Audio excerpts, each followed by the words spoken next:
Hi friends, ಅಮ್ಮನ ಕೈ ರುಚಿಗೆ ಸ್ವಾಗತ. ತುಂಬ ರುಚಿಯಾಗಿ ಬೆಂಡೆಕಾಯಿ ಪಲ್ಯ ಮಾಡೋದು ಹೇಗೆ ಅಂತ ನೋಡೋಣ. ಚಪಾತಿ ಜೊತೆ ಎಲ್ಲ ತುಂಬಾ ಟೇಸ್ಟಿಯಾಗಿರುತ್ತೆ. ಈಗ ಯಾವ ರೀತಿ ಮಾಡೋದು ಅಂತ ನೋಡೋಣ. ನೋಡಿ, ಬೆಂಡೆಕಾಯಿ ಚೆನ್ನಾಗಿ ತೊಳೆದು ಕಾಟನ್ ಬಟ್ಟೆನಲ್ಲಿ ಚೆನ್ನಾಗಿ ಒರೆಸ್ಕೊಳ್ಬೇಕು. ತೇವಾಂಶ ಇರಬಾರ್ದು.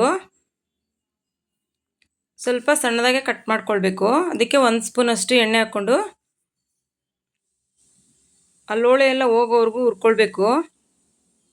ನಾವು ಹುರಿದಷ್ಟು ಅದು ಪಲ್ಯ ತುಂಬ ಚೆನ್ನಾಗಿ ಬರುತ್ತೆ. ನೋಡಿ, ಎಲ್ಲ ಅರ್ಧ ಮುಕ್ಕಾಲು ಭಾಗ ಅಷ್ಟು ಆಗಿದೆ. ಇನ್ನೊಂಚೂರು ಹುರ್ಕೊಂಡ್ರೆ ಅದು ತುಂಬ ಚೆನ್ನಾಗಾಗುತ್ತೆ. ನೋಡಿ, ಈ ಥರ ಸ್ವಲ್ಪ ಹುರಿಯೋದೆಲ್ಲ ಲೇಟ್ ಆಗುತ್ತೆ. ಅದ್ರ ಟೇಸ್ಟ್ ಅಂತೂ ತುಂಬ ಚೆನ್ನಾಗಿರುತ್ತೆ. ನೋಡಿ, ಆಗಿದೆ ಈಗ.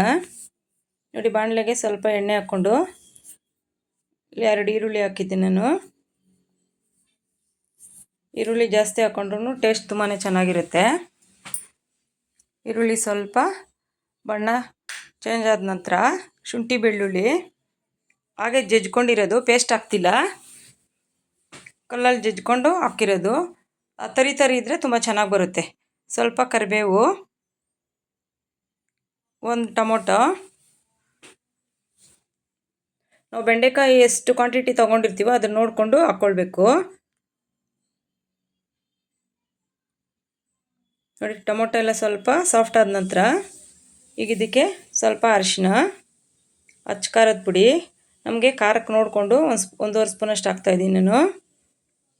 ಧನಿಯಾ ಪೌಡ್ರು 1 ಸ್ಪೂನಷ್ಟು ಹಾಕ್ತಾಯಿದ್ದೀನಿ.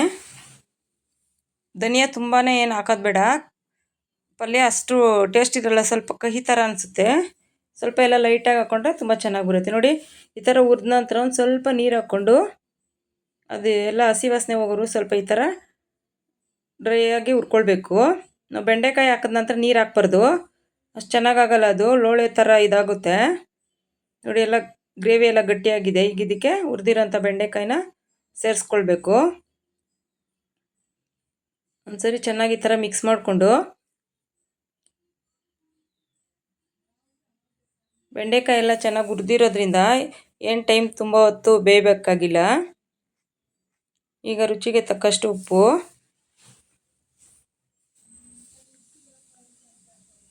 ಹಾಕಿದ ನಂತರ ಚೆನ್ನಾಗಿ ಮಿಕ್ಸ್ ಮಾಡಿ ತಟ್ಟೆ ಮುಚ್ಚಿ ಬಿಡಬೇಕು. 1-2ರಿಂದ 3 ನಿಮಿಷವರೆಗೂ ಬಿಟ್ಟರೆ ಅದು ಸಾಫ್ಟ್ ಆಗುತ್ತೆ ಚೆನ್ನಾಗಿ. ನಾವೇನು ಮಸಾಲ ಎಲ್ಲ ಹಾಕಿರ್ತೀವಿ ಎಲ್ಲ ಚೆನ್ನಾಗಿ ಹಿಡಿಯುತ್ತೆ.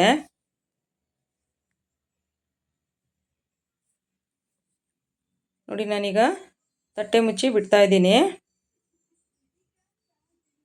ನೋಡಿ, ಒಂದ್ಸರಿ ತೆಗ್ದಿದ್ದೀನಿ. ಈಗ ಒಂದು ಸ್ವಲ್ಪ ಕೊತ್ತಂಬರಿ ಸೊಪ್ಪು ಹಾಕಿ ಮಿಕ್ಸ್ ಮಾಡಿ ಇನ್ನೊಂದು 2 ನಿಮಿಷ ಅದೇ ಥರನೇ ಬಿಟ್ಟರೆ ತುಂಬ ಚೆನ್ನಾಗಾಗುತ್ತೆ. ನೀವು ಉರಿ ಜಾಸ್ತಿ ಇಟ್ಕೊಂಡು ಮಾಡಿದ್ರು ಎಲ್ಲ ತಳ ಹಿಡಿಯುತ್ತೆ, ಅಷ್ಟೊಂದು ಚೆನ್ನಾಗಿ ಬೇಯಲ್ಲ.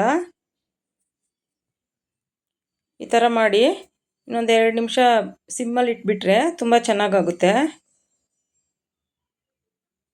ನೋಡಿ, ಆಗಿದೆ. ನೀರಿನ ಅಂಶ ಏನೂ ಇಲ್ಲ. ಈ ಥರ ಡ್ರೈ ಇದ್ದರೆ ತುಂಬ ಚೆನ್ನಾಗಿರುತ್ತೆ ಚಪಾತಿಗೆಲ್ಲ.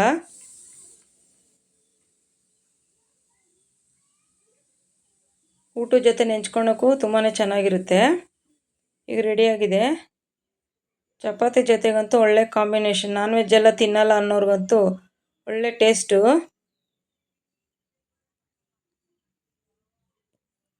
Thank you friends.